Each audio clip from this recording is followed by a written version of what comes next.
जय हिंद बच्चों, मैं रामचौधरी स्वागत करता हूं आप सभी का हमारे YouTube channel Rudra physics classes में। आज के इस वीडियो में हम बात करने वाले हैं quality factor in series LCR circuit. साथ ही साथ हम पढ़ेंगे average power consumed in LCR circuit, choke coil और वॉटलेस करंट को। आइए स्टार्ट करते हैं quality factor in series LCR circuit. अब देखिए क्वालिटी फैक्टर क्या है। तो इसके लिए अगर हम बात करें तो देख, जो सीरीज एलसीआर सर्किट आपके होते हैं, एलसीआर सर्किट के बारे में एक बात आपको मालूम होगी कि इनका जो हम यूज करते हैं हम ट्यूनिंग सर्किट में करते हैं। ट्यूनिंग सर्किट का मतलब है कि ऐसे सर्किट को डिजाइन करने के लिए जहां पे कई फ्रीक्वेंसी हमको मिल रही हो और उनमें से केवल एक पार्टिकुलर फ्रीक्वेंसी को अगर हमको सिलेक्ट करना है तो उस टाइप के सर्किट को बोला जाता है tuning circuit. For example radio, जैसे रेडियो को आपको मालूम है कि रेडियो को के लिए जो सिग्नल्स आते हैं वो अलग अलग फ्रिक्वेंसी के आते हैं, लेकिन जब हम उसके नोब को टर्न करते हैं तो वो एक पार्टिकुलर फ्रिक्वेंसी पर ट्यून हो जाता है और जिस फ्रिक्वेंसी पे वो ट्यून हो जाता है वही फ्रिक्वेंसी हमको सुनाई देती है। तो इस टाइप के सर्किट में हम क्या यूज करते हैं, रेडियो या टीवी सिग्नल्स जो होते हैं उनके जो सर्किट होते हैं उनमें हम यूज करते हैं एलसीआर सर्किट को। अब बात करें एलसीआर सर्किट में ये क्वालिटी फैक्टर क्या है। क्वालिटी फैक्टर का एक सिंपल सा मतलब समझ लीजिए कि जब आप ट्यूनिंग सर्किट को डिजाइन करते हो तो कोई भी ट्यूनिंग सर्किट किस पार्टिकुलर फ्रीक्वेंसी के लिए कितना सुटेबल रहेगा या उसकी शार्पनेस कितनी है, that is called the quality factor. For example जैसे रेडियो की आप बात करते हैं तो कभी कभी ऐसा होता है कि रेडियो को नोब को जब हम टर्न करते हैं तो हमको कभी कभी दो चैनल एक साथ सुनाई देते हैं, दो साउंड एक साथ सुनाई देती हैं अलग अलग फ्रिक्वेंसी की। रीजन क्या है कि जब अलग अलग फ्रिक्वेंसी की साउंड हमको सुनाई दे रही है मतलब उसका जो ट्यूनिंग सर्किट है वो इतना शार्प नहीं है कि वो एक पार्टिकुलर फ्रिक्वेंसी को रिसीव कर सके। वो क्या हो रहा है, एक साथ दो या तीन फ्रिक्वेंसी को रिसीव कर रहा है। तो ऐसा होता है तो कोई भी आरएलसी सर्किट या कोई भी ट्यूनिंग सर्किट किसी पार्टिकुलर फ्रिक्वेंसी के लिए कितना शार्प है ये जिस फैक्टर के थ्रू हमको मालूम पड़ता है, that factor is called quality factor. और सिंपली अगर हम क्वालिटी फैक्टर की बात करें तो क्वालिटी फैक्टर को हम ग्राफ के थ्रू भी समझ सकते हैं। कौन से ग्राफ के थ्रू, जो हमने फ्रीक्वेंसी करंट ग्राफ की बात करी थी। फ्रीक्वेंसी करंट ग्राफ को जरा देखिए। फ्रीक्वेंसी करंट ग्राफ में क्या है कि अगर कोई भी सर्किट, किसी भी सर्किट के लिए आपको फ्रीक्वेंसी करंट ग्राफ दिया जाता है, मान लीजिए दो ग्राफ मैं आपसे बात करता हूं। एक ग्राफ आपको दिया गया ये, एक ग्राफ आपको ये दिया जा रहा है और दूसरा ग्राफ मैं कहता हूं आपको ये दिया जा रहा है।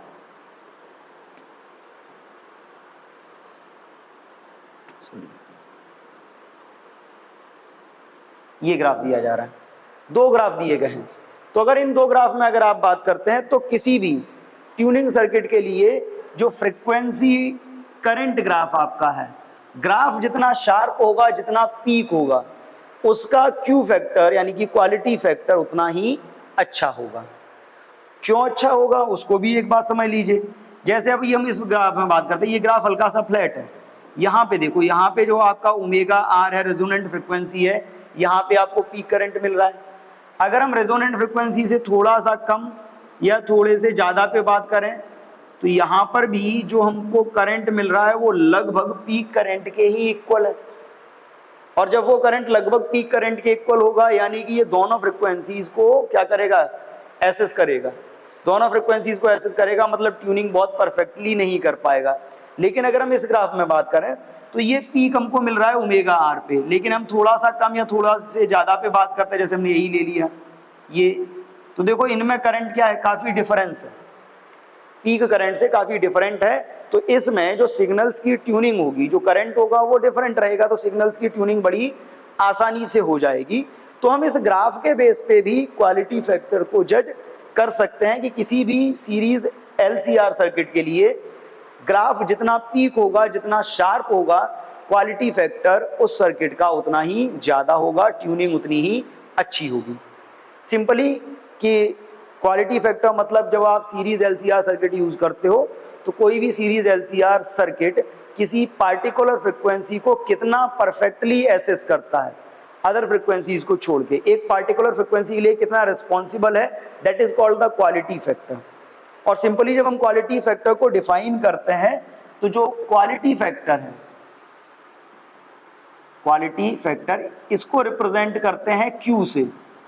जो क्वालिटी फैक्टर होता है किसी भी सर्किट का वो हमेशा रेजोनेंस की कंडीशन में फाइंड किया जाता है, और इसकी जो वैल्यू होती है it is equal to the ratio of voltage applied across inductor to the voltage applied across resistor. या हम इसको फाइंड कर सकते हैं Q is equal to the ratio of voltage applied across capacitor to the voltage applied across resistor. क्यों? Reason है उसका, क्योंकि जब हम बात करते हैं रेजोनेंस में, इन रेजोनेंस में जो आपका VL है वो किसके इक्वल होता है? VC के इक्वल होता है। क्यों होगा VL VC के इक्वल, वो भी समझ लीजिए। आपको मालूम है कि जो VL is equal VC series में लगा हुआ है, जो VL है वो क्या होता है? I इंटू XL, और VC होता है वो कितना होता है? I into XC। सर्किट आपका सीरीज है तो I तो वैसे ही सेम होगा, और रेजोनेंस में XL और XC भी सेम होते हैं, तो XL XC सेम होने का मतलब है कि रेजोनेंस की कंडीशन में जो आपका VL होगा वो VC के इक्वल होगा। इसका मतलब अगर हम किसी भी सर्किट का Q फैक्टर फाइंड करना चाह रहे हैं तो हम VL अपॉन VR या VC अपॉन VR दोनों से फाइंड कर सकते हैं। कितना आएगा वो भी समझ लीजिए। Q फैक्टर की अगर हम वैल्यू फाइंड करते हैं तो VL इज इक्वल क्या होता है? I into XL। VR is equal क्या होता है? I into R। Clear? I से I कैंसिल, क्या आएगा? XL इज इक्वल होता है आपका omega L upon R। L upon R को आप सेपरेट कर लीजिए, इंटू ओमेगा। आपने एक फॉर्मूला पढ़ रखा है, ओमेगा इज इक्वल क्या होता है? 1 अपॉन रूट LC। अगर आप ओमेगा की वैल्यू 1 अपॉन रूट LC रखते हो तो आप समझिए क्या होगा। L से आप इसको कैंसिल करोगे तो ये आपका आएगा Q is equal 1 upon R into root L upon C। ये आ गया आपका Q फैक्टर, मतलब क्वालिटी फैक्टर। इधर भी जरा हम चेक कर लेते हैं, क्या इस मेथड से भी उतना ही मिल रहा है या नहीं मिल रहा? आएगा तो उतना ही, ठीक है। चेक करते हैं, देखते हैं क्या आना चाहिए। तो अब इस मेथड से जरा देखो, इस मेथड से अगर हम बात करते हैं तो Q is equal V is equal क्या होता है? I into XC upon I into R। I से I कैंसिल, तो Q is equal XC is equal होता है 1 upon omega C into R। Side से जरा कर लीजिए तो Q इज इक्वल क्या होगा? 1 upon RC into 1 upon omega है, मतलब ये हो जाएगा आपका रूट LC। समझिए 1 अपॉन रूट LC होता है, 1 अपॉन ओमेगा यहाँ पे बन रहा है, 1 अपॉन ओमेगा का मतलब हो गया रूट LC। इस C से इसमें अगर आप कैंसिल करोगे तो कैंसिल करने पे यहाँ पे आपको क्या मिलने वाला है? Q is equal 1 upon R फिर से रह जाएगा, और ये फिर से आपका बन जाएगा रूट L अपॉन C। तो सिंपली आप किसी भी मेथड से बात करें, क्वालिटी फैक्टर मतलब क्वालिटी फैक्टर की अगर आप बात करते हो सिंपली आप कह सकते हो शार्पनेस ऑफ रेजोनेंस। रेजोनेंस जितने शार्प होंगे किसी एक पार्टिकुलर फ्रिक्वेंसी के लिए, वो जितना एसेसिबल होगा tuning circuit, that is called the quality factor of series LCR circuit, and it is equal to the ratio of voltage applied across the inductor to the voltage applied across resistor, या voltage applied across capacitor to the voltage applied across resistor in condition of resonance। ये देखिए resonance की ही condition में हमको मिलेगा, other frequencies पर हम इसकी बात नहीं करते। This is called the quality factor. Clear? Now we will move to the next topic. अब देखिए यहाँ पे एक क्वेश्चन है आपका, calculate the quality factor of series LCR circuit with L is equal to 2 Henry, C is equal to microfarad and R is equal 10 ohm. Mention the significance of quality factor in LCR circuit. Significance तो आप एक clearly समझ लीजिए, it relates the sharpness of resonance and how the LCR circuit is accessible for a particular frequency. Clear? लेकिन अगर हम इसके quality factor को कैलकुलेट करने की बात है तो कैलकुलेशन के लिए हम क्या यूज़ कर सकते हैं, क्यू फैक्टर का फॉर्मूला होता है Q is equal 1/r root L by C. 1/r देखिए कितना है 10 ओम, रूट L कितना है 2 हेनरी, C कितना है 2 माइक्रोफैरड मतलब 2 इंटू 10⁻⁻⁶। 2 से 2 कैंसिल, ये हो जाएगा 1/10 इंटू रूट 10⁻⁶, सिंपली 1/10 इंटू 10⁻³ आएगा। तो इसका जो क्वालिटी फैक्टर होगा वो आपका होगा 100। कितना आया इसका क्वालिटी फैक्टर 100, क्योंकि 10⁻6 रूट से बाहर आएगा तो 10⁻³ रहेगा और 10 से एक पावर कैंसिल हो जाएगा, बचेगा 10⁻², that means 100। Clear? Now the next topic is power, average power consumed in series RLC circuit और LCR सर्किट। अब यहां पे देखो एवरेज पावर की अगर हम बात करें, जो आपका एवरेज पावर है, पावर इन AC, ठीक है, AC सर्किट, एवरेज पावर का जो फॉर्मूला होता है आपको क्लियर मालूम है कि देखो पावर आपने पढ़ा हुआ है कि पावर इज इक्वल क्या होता है V into I, but AC circuit में V और I कांस्टेंट तो होते नहीं, कांस्टेंट नहीं होते तो हम सिंपली क्या बात करते हैं, हम इसको सीधा सीधा नोट करते हैं, जो आपका एवरेज पावर होगा, एवरेज पावर इज इक्वल क्या होगा, integration 0 to T complete cycle के लिए अगर हम बात करें तो E into I dt upon T। Clear?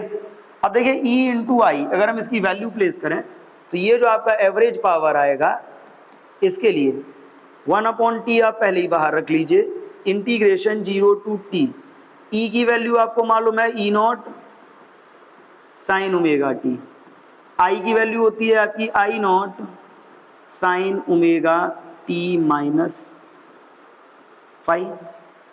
क्योंकि जो LCR सर्किट है, LCR सर्किट में अगर हम XL is greater than XC मान के चल रहे हैं तो जो आपका करंट होगा, करंट वोल्टेज को लैग करेगा, पीछे रहेगा, तो साइन ओमेगा T माइनस 5 और ये हो गया आपका dt।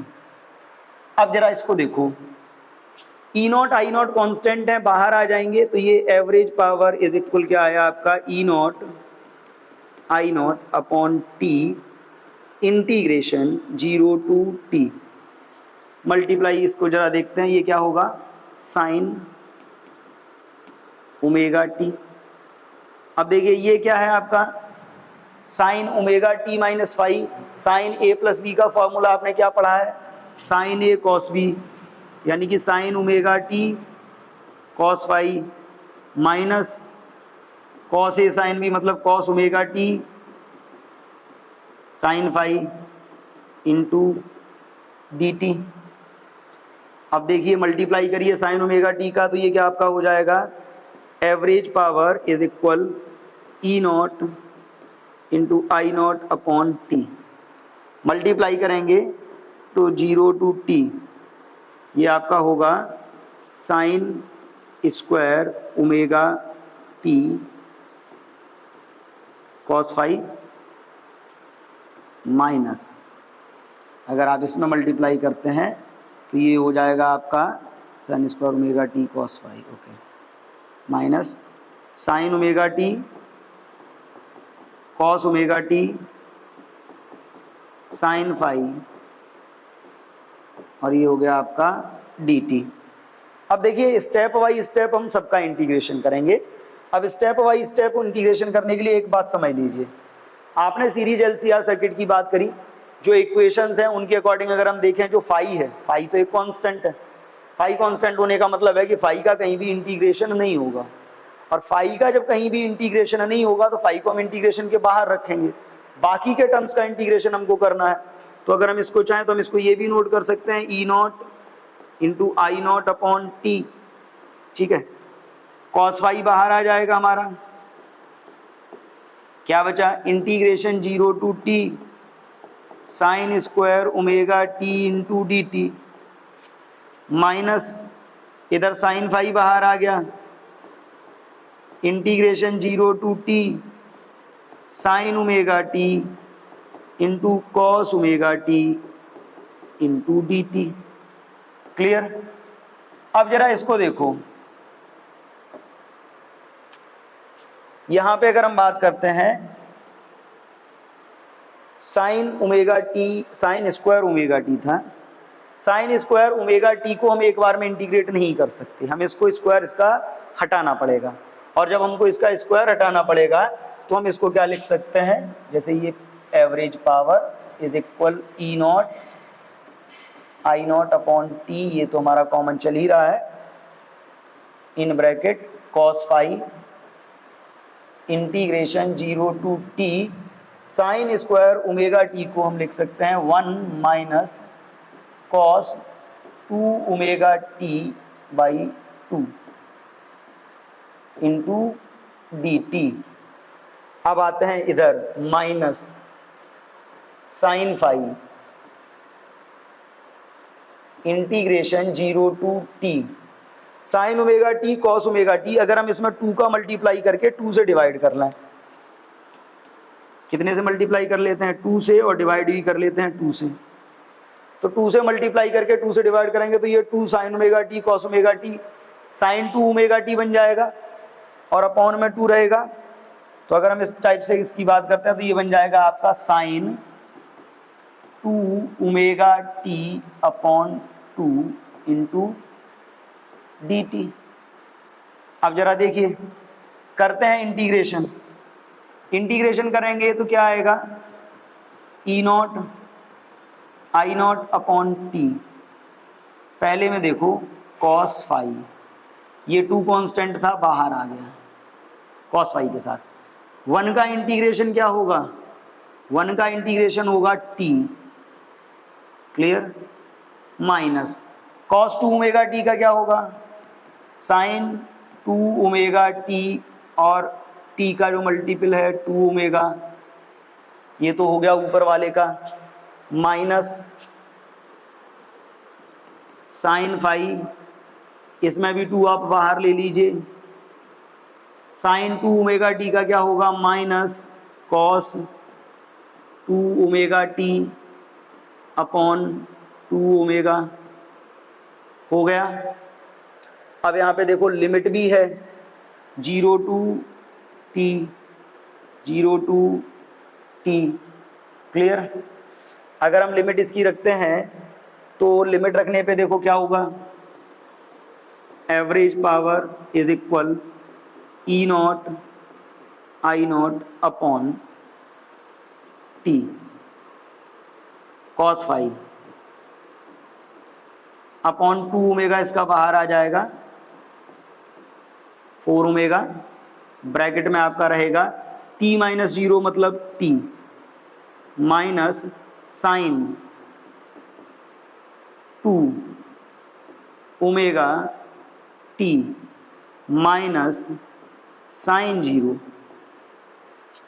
साइन 2 ओमेगा t की जगह पहले t रखा जाएगा, बाद में t की जगह 0 रखोगे तो वो सबको 0 मतलब साइन 0 हो गया, क्लियर, माइनस 2 ओमेगा को बाहर ले लीजिए, 2 ओमेगा को बाहर लोगे तो ये क्या हो जाएगा, साइन, क्लियर, फाई पहले से था तो sine phi upon 4 omega, clear. अब यहाँ पे देखिए साइन फाई अपॉन 4 ओमेगा, और ये माइनस माइनस पहले ही प्लस हो गया, कॉस कॉस, ओके अभी इसको नहीं, इसमें हम 2 ओमेगा को, माई मिस्टेक, इसमें बाहर नहीं आएगा, इसमें यहाँ पे 2 ही रहेगा, 2, और इसके होल अपॉन में होगा 2 ओमेगा, क्लियर, और ये हो जाएगा आपका कॉस 2 ओमेगा टी है, क्लियर। यहाँ तक देखिए, इसके आगे हम आगे जरा कर लेते हैं, आगे करते हैं नेक्स्ट पेज पे, क्या हमारे पास आ रहा है, चलते हैं, हमारे पास आ रहा है average power is equal E naught I naught upon 2 in bracket cos phi upon 2, इधर है आपका t माइनस, देखिए जब आप इसकी t की वैल्यू रखोगे t माइनस 0 मतलब t sine 2 omega t upon 2 omega है, इसमें आप रखोगे तो ये हो जाएगा आपका sine 2 omega capital T minus sine 0 upon 2 omega. Clear? Minus दूसरे वाले में आपका क्या था, साइन फाई कॉमन आ जाएगा, साइन फाई अपॉन 2 ओमेगा ये बाहर आ गया तो ये हो गया 4 ओमेगा, और इधर देखो जरा ये माइनस था तो माइनस इंटू माइनस क्या हो जाएगा प्लस, और ब्रैकेट में हमारे पास था कॉस, ब्रैकेट में हमारे पास था कॉस 2 ओमेगा टी, वैल्यू रखते हैं तो इसका क्या होगा cos 2 omega capital T minus cos 0। अब देखिए जरा करते हैं, एक बात समझ लीजिए कि जो हम बात कर रहे हैं इसके लिए जो ओमेगा होता है वो कितना होता है 2 पाई बाई टी होता है। Clear?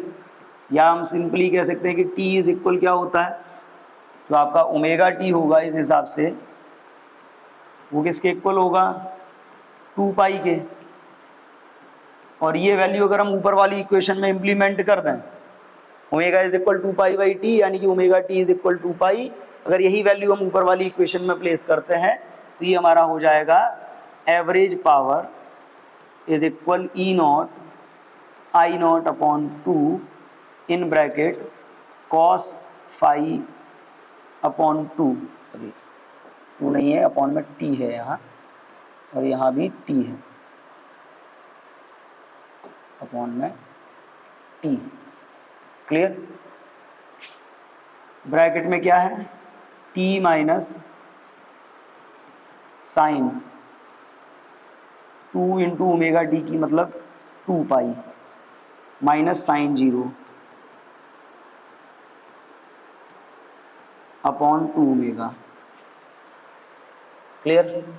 Plus sine phi upon 4 omega, और ब्रैकेट में क्या है कॉस, ब्रैकेट में है आपका कॉस, ठीक है 2 इंटू 2 पाई माइनस कॉस 0। अब इस सब में देखिए इधर अगर हम इसमें बात करते हैं तो देखो साइन 4 पाई ये भी 0, साइन 0 की वैल्यू भी 0, इधर अगर हम बात करेंगे कॉस 4 पाई की वैल्यू भी 1 और कॉस 0 की वैल्यू भी 1। तो अगर हम इन सबको सॉल्व करते हैं या इनकी वैल्यू रखते हैं तो वैल्यू रखने पे हमको क्या मिलने वाला है P A V average is equal E naught into I naught upon T, ये आ गया आपका cos phi upon 2 in bracket T minus 0, ये सब कुछ 0 हो गया। ठीक है, इसका भी 0 इसका भी 0 अपॉन 2 ओमेगा यानी कि 0 plus sine phi upon 4 omega, इसके ब्रैकेट में आएगा 1 माइनस 1, अब 1 माइनस 1 भी 0 हो जाएगा यानी कि ये भी 0 ये सब कुछ 0। अगर हम इसको बाहर लेके आते हैं तो ये क्या आएगा average power is equal E naught I naught upon T into cos phi into T upon 2, इस t से ये t कैंसिल, तो ये आपका क्या आएगा, अब देखो इसको अगर हम चाहें तो हम इसको ये भी लिख सकते हैं E naught upon root 2 into I naught upon 2 को हमने 2 पार्ट में कन्वर्ट कर लिया, root 2 into root 2, E naught upon root 2 हो गया, आई नॉट अपॉन रूट 2 हो गया, और इसी को अगर हम चाहें तो हम इसको ये लिख सकते हैं कि जो एवरेज पावर है E naught upon root two होता है E R M S, I naught upon root two होता है I R M S into cos phi. Clear? तो ये आ गया average power consumed in series LCR circuit. अब इस सीरीज एलसीआर सर्किट में एक बात बड़ा क्लियरली समझ लीजिए, यहाँ पे ये जो आपका आया ना कॉस फाई, इस कॉस फाई को बोला जाता है पावर फैक्टर। किसी भी सीरीज एलसीआर सर्किट में कितना एवरेज पावर कंज्यूम होगा वो केवल और केवल इसी पे डिपेंड करता है, क्योंकि आर और सी जो आपके IRMS हैं और ERMS है, ये दोनों कैसे हैं? कांस्टेंट टर्म है, RMS वैल्यूज हैं। तो डिपेंड किस पे करेगा? पावर फैक्टर पे। क्लियर? अब यहाँ पे समझ लीजिए, अगर हम डिफरेंट टाइप के पावर सर्किट्स के लिए पावर फैक्टर की बात करते हैं, पावर फैक्टर, देखो पावर फैक्टर सिंपली आपने पढ़ा हुआ है, क्या है? Cos phi. अगर हम एक एक करके सर्किट समझें, इन आर सर्किट में देखो, आर सर्किट में जो आपका ई होता है वो होता है E naught sine omega T, आई होता है I naught sine omega T. अगर ये कंडीशन है तो इस कंडीशन में जो आपका फाई है कितना हो जाएगा? 0। फाई 0 है तो यहाँ पे आपका जो पावर फैक्टर है या एवरेज पावर है वो कितना होगा?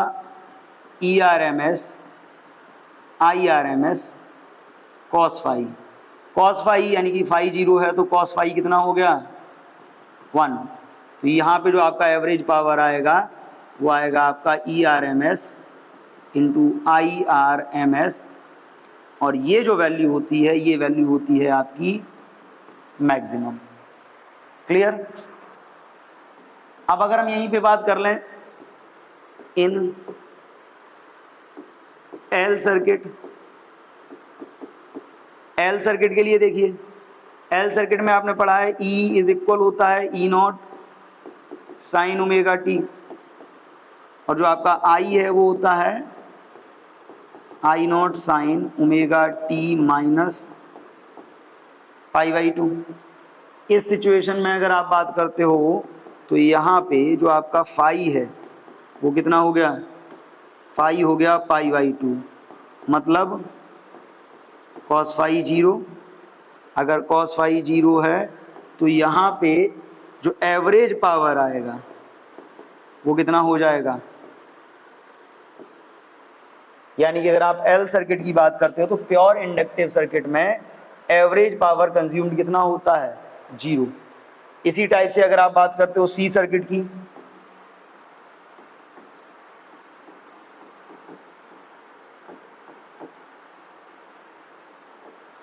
ठीक है, सी सर्किट में देखिए, सी सर्किट में अगर आप बात करते हो तो सी सर्किट के लिए जो आपका आएगा क्या होगा?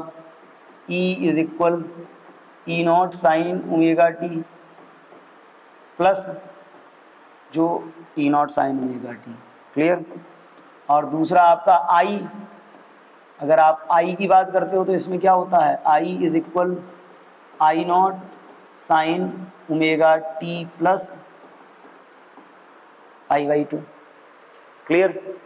अब अगर आप यहाँ पे बात कर रहे हो तो यहाँ पे देख लीजिए, यहाँ पे अगर आप बात करते हो तो ये जो आपका फाई है कितना है? π/2। फाई के π/2 होने का मतलब है कॉस फाई 0, और अगर इसका कॉस फाई 0 है तो इसमें भी जो एवरेज पावर कंज्यूम होगा प्योर कैपेसिटिव सर्किट में कितना रहेगा? 0 रहेगा। क्लियर? थर्ड अगर हम बात करते हैं, सर्किट का पेयर ले लेते हैं for RL circuit.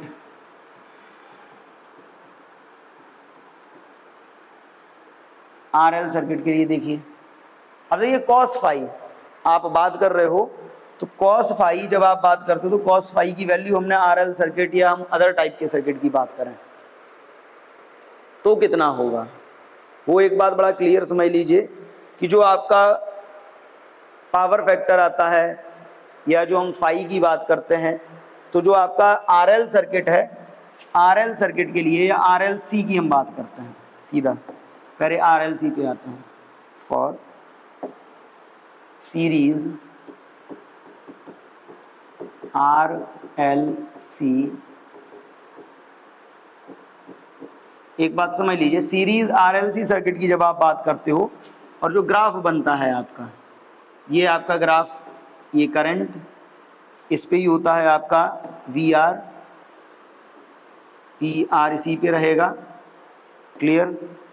V L आपका इधर रहेगा और वी सी आपका इधर रहेगा। अगर आप इनके रिजल्टेंट की बात करते हो, मान लीजिए रिजल्टेंट आपका ये आ गया वी, ये एंगल कितना होगा फाई। अगर ये वी आएगा तो ये इधर तक, इधर की तरफ आपका क्या जाएगा, इधर जाएगा आपका वी एल माइनस वी सी जाएगा, और वी एल माइनस वी सी और आर का जो रिजल्टेंट होगा वो होगा वी, और वी की जो वैल्यू होगी आपको मान लो है V L minus V C under root V L minus V C whole square plus V R square. ये हम ऑलरेडी फाइंड कर चुके हैं। तो अगर हम सीरीज एलसीआर सर्किट के लिए बात करते हैं तो इसके लिए जो पावर फैक्टर होगा, पावर फैक्टर कितना होता है, कॉस फाई। अब यहाँ पे देख लीजिए कॉस फाई इज इक्वल क्या होगा, कॉस फाई की अगर हम बात करते हैं, फाई है तो base V R upon hypotenuse V, clear. और वी की अगर हम बात करें तो ये हम ऑलरेडी बात कर चुके हैं कि कॉस फाई इज इक्वल क्या होगा, आई इंटू आर अपॉन जो वी है आपका, ये वी आपका किसके इक्वल होता है, ये आपका आई इंटू जेड के इक्वल भी होता है। जेड होता है इम्पीडेंस, आई से आई कैंसिल, तो आपका यहाँ पे आया cos phi is equal R upon Z, और आर अपॉन जेड में अगर जेड की वैल्यू आप प्लेस करना चाहते हो तो ये हो जाएगा R upon under root R square plus XL minus X C. बात करते इसको हम हटा लेते थोड़ी देर के लिए, XL minus X C whole square. ये हो गया आपका power factor for series R L C circuit. R में ये कंडीशन है, एल में ये है, सी में ये है, बट हम जब आर एल सी सर्किट की बात करते हैं तो आर एल सी सर्किट में पावर फैक्टर होता है R upon Z. R resistance है और जेड होता है सर्किट का इम्पीडेंस। तो रेजिस्टेंस और इम्पीडेंस को यूज करके हम इसको कैलकुलेट कर सकते हैं, क्लियर। तो पावर फैक्टर आ गया, हमने पावर भी फाइंड करी, कितनी आ रही थी पावर, एवरेज पावर आ रही है E R M S into I R M S into cos phi. अब एक बात समझ लीजिए, ये एवरेज पावर कंज्यूम होती क्यों है, क्योंकि सर्किट में जब भी करंट फ्लो होता है तो चाहे रजिस्टर हो, चाहे इंडक्टर हो, चाहे कैपेसिटर हो, ये क्या करता है, करंट को अपोज करते हैं। और करंट जब अपोज होता है तो उस अपोजिशन को निगलेक्ट करने के लिए सोर्स को क्या करना पड़ता है, करंट उस अपोजिशन के अगेंस्ट सर्किट में करंट को पास कराने के लिए सोर्स को वर्क करना पड़ता है, and that work done per unit time is called the power consumed in AC circuit, clear. Move करते हैं नेक्स्ट टॉपिक पे। नेक्स्ट है हमारा चोक कॉइल। अब देखिए चोक का मतलब तो आपको मालूम है, चोक का मतलब ऐसी चीज जो सीज कर देती हो, क्या कर देती हो, सीज कर देती हो। और जब हम सर्किट की बात करते हैं तो सर्किट में क्या फ्लो होता है, करंट, पावर कंज्यूम होता है। यानी कि चोक कॉइल एक ऐसी डिवाइस है जो पावर कंज्यूमशन को एकदम सीज कर देती है, या यूं कहें कि पावर कंज्यूमशन निगलेक्ट होता है इस केस में। आपने एक सोलेनॉइड का केस पढ़ा है। सोलेनॉइड क्या है कि मान लीजिए कोई इंसुलेटिंग मटेरियल है, इस इंसुलेटिंग मटेरियल के ऊपर, सिलेंडर के ऊपर आपने वायर को रैप किया हुआ है, ठीक है, वायर को आपने इस टाइप से रैप किया हुआ है। और वायर को रैप करने के बाद आप इसमें जब करंट पास कराते हो तो इसके अंदर मैग्नेटिक फील्ड प्रोड्यूस होता है। कितना मैग्नेटिक फील्ड प्रोड्यूस होता है, कितना इंडक्टेंस होता है, ये जो कॉइल है इसको इंडक्टर कॉइल बोला जाता है। अगर हम इसके इंडक्टेंस की बात करें तो इसका इंडक्टेंस क्या होता है, mu naught into N square into L, mu naught into N square into A upon L. Clear.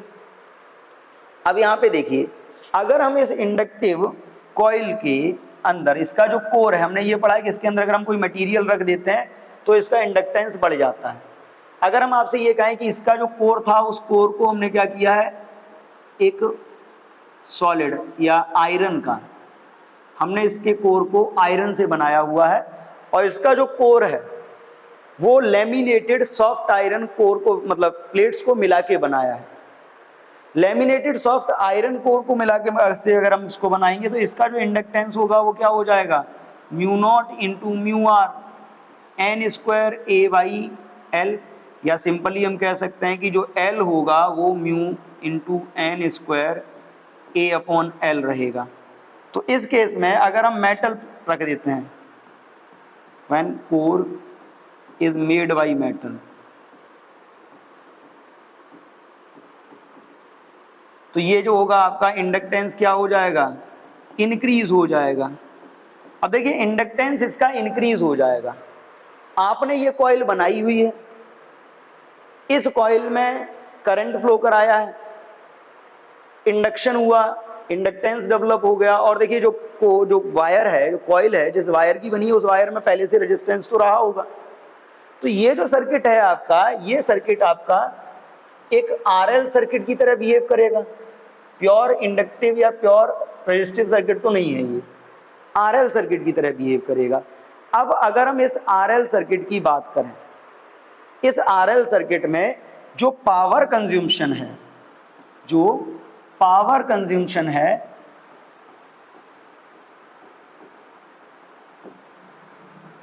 Power का फॉर्मूला आपने पढ़ा है, P इज इक्वल होता है आई स्क्वायर इंटू आर। ठीक है, हम RMS ले लेते हैं एवरेज पावर के लिए। अब एक बात समझ लीजिए कि अगर हमको इसका पावर कंज्यूम्शन मिनिमाइज करना है तो हमको क्या करना पड़ेगा, इस सर्किट से फ्लो होने वाले करंट को मिनिमाइज करना पड़ेगा। अब करंट को मिनिमाइज करने का एक सिंपल सा फॉर्मूला है कि आपने ये भी पढ़ा है कि जो IRMS होता है, ये होता है आपका ERMS अपॉन जेड। और अगर हम जेड की वैल्यू की बात करते हैं तो यहाँ पे आपको ये भी मालूम है कि जो जेड है, वैसे तो जेड का फॉर्मूला होता है under root R square plus XL minus XC का होल स्क्वायर, बट इसमें कैपेसिटर हमने लगाया नहीं तो ये क्या हो जाएगा, और जो आपका एक्सएल है वो किस पे डिपेंड करता है, ओमेगा एल पे। तो अब एक सिंपल सी बात समझिए कि किसी भी इंडक्टिव कॉइल की अगर आप बात करते हो और इंडक्टिव कॉइल से पास होने वाले करंट को मिनिमाइज करना है, यूं कहें कि इंडक्टिव कॉइल में जब करंट पास होता है और उसमें जो पावर कंज्यूम होता है, अगर उस पावर कंज्यूमशन को आप मिनिमाइज करना चाह रहे हो तो मिनिमाइज करने के लिए आपको क्या करना पड़ेगा, उसके इंडक्टेंस को बढ़ाना पड़ेगा। आप इंडक्टेंस बढ़ाओगे क्या होगा, रिएक्टेंस बढ़ेगा, रिएक्टेंस बढ़ेगा मतलब इंपीडेंस बढ़ेगा, इंपीडेंस बढ़ेगा तो उससे पास होने वाला करंट कम हो जाएगा, और करंट कम होगा तो पावर कंज्यूमशन भी कम हो जाएगा। और अगर हम इसके इंडक्टेंस को बहुत ज़्यादा बढ़ा दें तो ये भी हो सकता है कि एवरेज पावर कंज्यूमशन हमारा कैसा हो जाए, जीरो हो जाए, एवरेज पावर कंज्यूमशन जीरो हो जाए। और जब इस कॉइल से करंट पास कराने पे या इसका इंडक्टेंस बढ़ाने पे इसका एवरेज पावर कंज्यूमशन जीरो हो जाता है, in that case this coil is called choke coil. Choke coil का यूज क्या है कि मान लीजिए हमारे पास कोई सर्किट है, जिस सर्किट में हमने कोई इंस्ट्रूमेंट लगा रखा है और वो कम करंट कंज्यूम करता है, कम करंट कंज्यूम करता है, बट हमारे पास सोर्स है वो ज़्यादा पावर प्रोड्यूस कर रहा है, उसमें करंट ज़्यादा है। अगर हम उस इंस्ट्रूमेंट को वर्क कराना चाह रहे हैं तो हमको क्या करना पड़ेगा, करंट कम कराना पड़ेगा। जैसे मान लीजिए ये सर्किट था, इस सर्किट में हमने यहाँ पे एक बल्ब लगा दिया और हमको ये मालूम है कि जो बल्ब है, इस बल्ब का एवरेज पावर कंज्यूमशन बहुत कम है, लेकिन जो सोर्स है इसका करंट बहुत ज़्यादा है। अगर हमें इस बल्ब को जलाना है तो हमको क्या करना पड़ेगा, हमारे पास एक ऑप्शन तो ये है कि हम इसके सीरीज में क्या करें, रेजिस्टेंस लगा दें। अब हम यहाँ पर अगर रेजिस्टेंस लगा देंगे तो देखिए रेजिस्टेंस बढ़ेगा, रेजिस्टेंस बढ़ेगा तो क्या होगा, पावर ज़्यादा कंज्यूम करेगा, पावर ज़्यादा कंज्यूम करेगा मतलब हीट ज़्यादा प्रोड्यूस होगी, जो इंस्ट्रूमेंट आपका लगा है वो खराब भी हो सकता है। दूसरा ऑप्शन हमारे पास ये है कि हम इसमें इंडक्टर लगा के देखते हैं। हम इसमें इंडक्टर लगाते हैं तो देखो जो बल्ब है उसमें रेजिस्टेंस ऑलरेडी होता है, हमने इंडक्टर लगाया, इंडक्टर लगाने के बाद ये सर्किट बन गया आपका आरएल सर्किट। इंडक्टर के इंडक्टेंस को बढ़ाया, इंडक्टेंस बढ़ाएंगे तो क्या होगा, एक्सएल बढ़ेगा तो जेड बढ़ेगा और करंट कम हो जाएगा। दैट मीन्स हम इंडक्टर लगा के इजीली क्या कर सकते हैं, इस सर्किट से करंट को पास करा सकते हैं। फॉर एग्जाम्पल जैसे हमारे घरों में ट्यूबलाइट लगी होती है, एलईडी लगी होती है, उस एलईडी में क्या होता है, एलईडी में चोक सर्किट होता है, चोक कॉइल लगी होती है, इंडक्टिव कॉइल, जो क्या करती है, पावर को कम कर देती है, हीट को मिनिमाइज कर देती है। ठीक है, सेम कॉन्सेप्ट हम यहाँ पे यूज कर रहे हैं। सेम कॉन्सेप्ट का मतलब क्या है कि आप यहाँ पे समझ लीजिए, चोक कॉइल की आपने बात की है, तो चोक कॉइल है क्या, एक ऐसी कॉइल जो सर्किट से, an inductive coil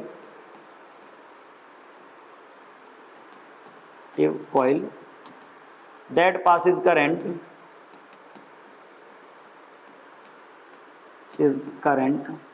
in a circuit without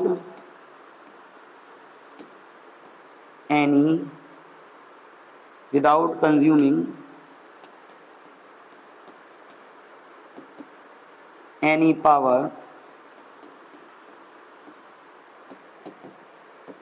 from source. Clear, यानी कि एक ऐसी कॉइल जो सर्किट से बिना पावर कंज्यूम किए, सोर्स से बिना पावर कंज्यूम किए सर्किट में करंट पास कराती है, that coil is called choke coil. Simply choke coil एक इंडक्टिव कॉइल है जिसकी जो कोर है वो लेमिनेटेड सॉफ्ट आयरन के थ्रू बनाई जाती है, जिससे उसका इंडक्टेंस काफी ज्यादा हो जाता है। तो अगर हम चोक कॉइल के लिए बात कर रहे हैं तो चोक कॉइल के केस में एक बात क्लियरली समझ लीजिए कि जो आपका चोक कॉइल है, तो फॉर दिस जो आपका कॉस फाई रहेगा वो कितना होगा, 0, क्योंकि एवरेज पावर कंज्यूम्ड 0 है। दैट मीन्स पावर फैक्टर इसका कितना होगा, 0। पावर फैक्टर 0 होने का मतलब है जो R/Z है वो कितना हो जाएगा, cos phi is equal 0। cos phi is equal 0 होने का मतलब है कि जो R/Z है वो 0 हो जाएगा, या सिंपली पावर फैक्टर 0 है।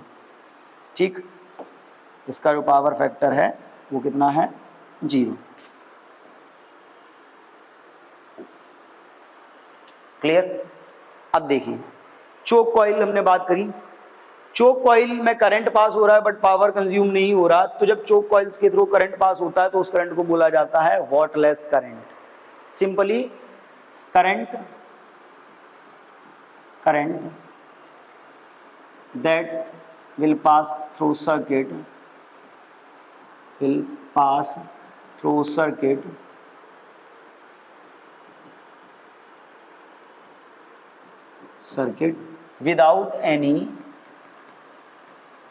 without consuming any power from source।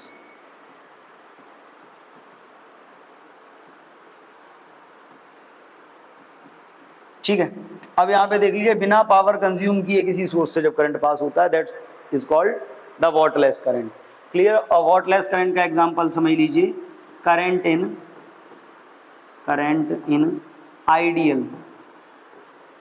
Ideal L circuit